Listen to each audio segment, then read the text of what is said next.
నరేష్ 2 పడవల ప్రయాణం చేయాలని ఫిక్స్ అయిపోయారా? ట్రాక్ తప్పచ్చు, మార్కెట్ పడిపోవచ్చు అనే కంగారు ఉన్నా రిస్క్ చేస్తున్నారా? ఒకేసారి కామెడీ సీరియస్ క్యారెక్టర్స్ కి ఓకే చెప్తున్నారా? వాటితో పాటే సపోర్టింగ్ రోల్స్ కి కూడా సై అంటున్నారా? అసలేంటి నరేష్ ప్లానింగ్? హీరోగానే కాకుండా సహాయ పాత్రలు చేయడం వెనుక ఉన్న కారణమేంటి? Let's watch.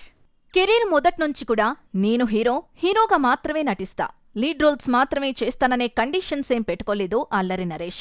సింపుల్గా తనకొచ్చిన పాత్రలకు న్యాయం చేస్తూ వెళ్లిపోయారు. మధ్యలో కొన్ని సినిమాలు హిట్ అయ్యాయి, కామెడీ హీరోగా అలా సెటిల్ అయిపోయారంతే. అప్పుడప్పుడు గమ్యం, విశాఖ ఎక్స్ప్రెస్, ప్రాణం లాంటి సినిమాలు నరేష్లోని నటుణ్ణి చూపించాయి.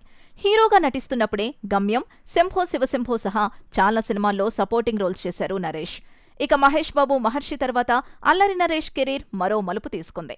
ఇందులో అతి కీలకమైన పాత్రలో నటించిన ఈయన తర్వాత నాందితో హీరోగానూ సీరియస్ టర్న్ తీసుకున్నారు.